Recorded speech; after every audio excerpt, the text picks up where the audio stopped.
Hi hello ವೀಕ್ಷಕರೇ, welcome to bulletin express. ಇವತ್ತು ನಾನು ಧೀರ ಸಾಮ್ರಾಟ್ ಎನ್ನುವಂಥ ಒಂದು ಚಿತ್ರದ ಟ್ರೈಲರ್ ಲಾಂಚಿಂಗ್ ಕಾರ್ಯಕ್ರಮದಲ್ಲಿ ನಾನಿದ್ದೀನಿ. ನಾನು ಮಾತ್ರ ಅಲ್ಲ, ನನ್ನ ಜೊತೆ ಮುದ್ದಾದ ಚಿತ್ರದ ನಾಯಕಿ ಆಗಿರುವಂಥ ಅದ್ವಿತಿ ಶೆಟ್ಟಿ ಅವರು ಇದ್ದಾರೆ. ಚಿತ್ರದ ಬಗ್ಗೆ ಅವ್ರೇನು ಹೇಳ್ತಾರೆ ಕೇಳೋಣ ಬನ್ನಿ. ಹಾಯ್ ಅದ್ವಿತಿ, ಹೇಗಿದ್ದೀರಾ? ನಾನು ಸೂಪರ್, ನೀವು ಹೇಗಿದ್ದೀರಾ? I am also fine. So ಇವತ್ತು ನಿಮ್ಮ ಚಿತ್ರದ ಟ್ರೈಲರ್ ಲಾಂಚ್, ಧೀರ ಸಾಮ್ರಾಟ್ ಚಿತ್ರದ ಟ್ರೈಲರ್ ಲಾಂಚ್ ಆಗಿದೆ. ಸೊ ಏನು ಹೇಳ್ತೀರಾ, ಏನು ಅನಿಸ್ತಾ ಇದೆ?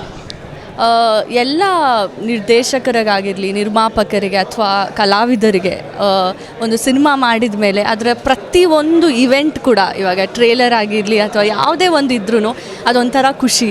ಅಂದರೆ ನಮ್ಮ ಶ್ರಮ ಅದು ತೆರೆ ಮೇಲೆ ಬರ್ತಿದೆ ಅಂದಾಗ ಪ್ರತಿಯೊಬ್ಬರಿಗೂ ಖುಷಿ ಆಗುತ್ತೆ. ಸೊ ಆ ಥರನೇ ನನಗೂ ಕೂಡ ಧೀರ ಸಾಮ್ರಾಟ್ ಅನ್ನೋ ಸಿನಿಮಾ ಒಂದು ಡೈರೆಕ್ಟರ್ ಅವರು ಕಷ್ಟಪಟ್ಟು ಇಷ್ಟಪಟ್ಟು ಮಾಡಿರುವಂಥ ಸಿನಿಮಾ. ಆ್ಯಂಡ್ ಫೈನಲಿ ಇವತ್ತು ಟ್ರೇಲರ್ ಲಾಂಚ್ ಆಗಿದೆ, ಇನ್ನು ಸಿನಿಮಾ ರಿಲೀಸ್ ಆಗ್ತಿದೆ Feb 16.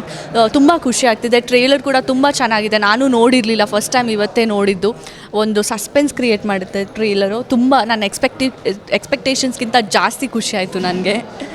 ಓಕೆ, ಧೀರ ಸಾಮ್ರಾಟ್ ಅಂದರೆ ಇದು ಒಂದು ಟೈಟಲ್ ತುಂಬ ಏನೋ ಒಂಥರ ಭಯಂಕರ ಅನಿಸ್ತಾ ಇದೆ. ಸೊ ಟೈಟಲ್ ಏನಿದು ಅಂತ, ಧೀರ ಸಾಮ್ರಾಟ್? ಅದೇ ಧೀರ ಸಾಮ್ರಾಟ್ ಅಂದರೆ ಒಂದು ಸಸ್ಪೆನ್ಸ್ ಥ್ರಿಲ್ಲರ್ ಸಬ್ಜೆಕ್ಟ್ ಆಗಿರೋದ್ರಿಂದ ಆ ಧೀರ ಸಾಮ್ರಾಟ್ ಯಾರು ಅನ್ನೋದೇ ಒಂದು ದೊಡ್ಡ ಪ್ರಶ್ನೆ ನಿಮಗೆ. ಸೊ ಅದು ಪ್ರಶ್ನೆಗೆ ಉತ್ತರ ಬೇಕು ಅಂದರೆ Feb 16ಗೆ ಥಿಯೇಟರ್ ಬಂದು ಸಿನಿಮಾ ನೋಡಬೇಕು. ಓಕೆ, ಅದ್ವಿತಿ ಅವ್ರಿಗೆ ಈ ಒಂದು ಪಾತ್ರ ಹೇಗೆ ಸಿಕ್ತು ಅಂತ? ನನಗೆ ಈ ಸಿನಿಮಾ ಸಿಕ್ಕಿದೆ, ಒಂದು ಏನು ಹೇಳ್ತಾರೆ, ಒಬ್ಬೊಬ್ಬರಿಗೆ ದೇವರು ಏನೋ ಒಂದು ಫಲ ಕೊಡ್ತಾರೆ. ಅಂದರೆ ಇಲ್ಲಿರಬೇಕು ನೀವು, ಇನ್ನೂ ಕೆಲಸಗಳು ಮಾಡಬೇಕು ಅನ್ನೋ ರೀತಿ. ಸೊ 2020 ಸ್ಟಾರ್ಟಿಂಗಲ್ಲಿ ನಾನು ಆ್ಯಕ್ಚುಲಿ ಒಂದೊಂದು ಸತಿ ಕಲಾವಿದರ ಲೈಫಲ್ಲಿ ಎಲ್ಲರ ಕಲಾವಿದರು, ನಾವು ಅಂತಲ್ಲ, ಅಪ್ಸ್ ಆ್ಯಂಡ್ ಡೌನ್ಸ್ ಇದ್ದೇ ಇರುತ್ತೆ. ಆ ಟೈಮಲ್ಲಿ ನನಗೆ ಫ್ಯಾನ್ ಸಿನಿಮಾ ರಿಲೀಸ್ ಆಗಿತ್ತು ಆ್ಯಂಡ್ ನನಗೆ ಅಪಾರ್ಚುನಿಟೀಸ್ಗಳು ಅಷ್ಟೊಂದು ಬಂದಿರಲಿಲ್ಲ. ಆ್ಯಂಡ್ ಆಬ್ವಿಯಸ್ಲಿ ತುಂಬ ವರ್ಕಹಾಲಿಕ್ ನಾನು, ತುಂಬ ಪ್ಯಾಷನೇಟ್ ನಾನು. ವರ್ಕ್ ಅಂದರೆ ಅಷ್ಟಿಷ್ಟ ನನಗೆ. ಹಾಗಾಗಿ ಏನೂ ಆಗ್ತಾ ಇಲ್ಲ ಅಲ್ವಾ, ಇಂಡಸ್ಟ್ರಿ ಬಿಟ್ಟು ಬೇರೆ ಏನಾದರೂ ನೋಡೋಣ ಅನ್ನೋ ಟೈಮಲ್ಲಿ ಫಸ್ಟ್ ನಾನು ಸೈನ್ ಮಾಡಿದ ಸಿನಿಮಾ ಧೀರ ಸಾಮ್ರಾಟ್ ಆ್ಯಕ್ಚುಲಿ. ಸೊ ಹಂಗಾಗಿ ಧೀರ ಸಾಮ್ರಾಟ್ ಸಿಕ್ಕಾಪಡೆ ಸ್ಪೆಷಲ್ ನನಗೆ. ಈ ಸಿನಿಮಾ ಬಂದಾಗ ನಾನು ಫಸ್ಟ್ ಸಾಂಗ್ ನೋಡಿದ್ದೆ, ಕೇಳಿದ್ದೆ, ಚೇತನ್ ಸರ್ ಬರೆದಿರೋ ಅಂಥದ್ದು ಏನು ಚಂದ ಕಾಣಿಸ್ತಾವಳೆ.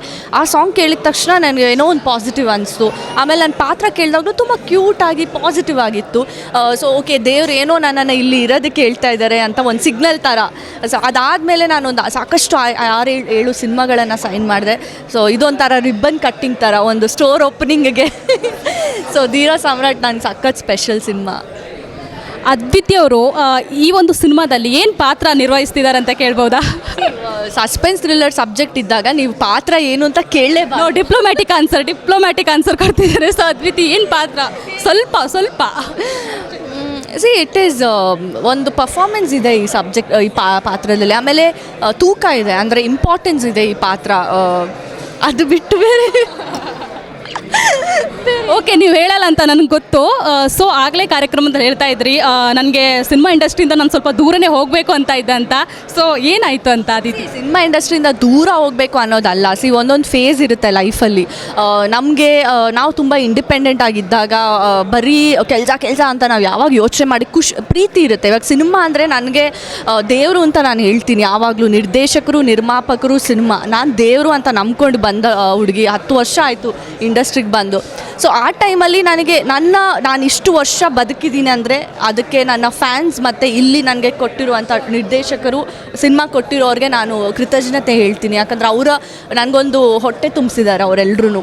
ಬಟ್ ಆ ಫೇಸಲ್ಲಿ ನನಗೇನಾಯಿತು ಅಂದರೆ, ನನಗೇನು ಅಪರ್ಚುನಿಟಿ ಬರ್ತಾ ಇಲ್ಲ ಅಂದರೆ ನಾನು ಆಬ್ವಿಯಸ್ಲಿ ಏನೋ ಒಂದು ನೋಡಬೇಕಲ್ವಾ ಅಂತ. ಸೊ ನನಗೆ ಅಷ್ಟೇ ಆಗಿದ್ದಿದ್ದು. ಅದು ಬಿಟ್ಟು ಬೇರೆ ಇನ್ನಷ್ಟು ಸಿನಿಮಾಗಳು ಸಿಕ್ತು, ನಾನು ಇನ್ನೂ ಇಲ್ಲೇ ಇದ್ದೀನಿ, ಇನ್ನೂ ಇಲ್ಲೇ ಇರ್ತೀನಿ ಅನಿಸ್ತಿದೆ ನನಗೆ.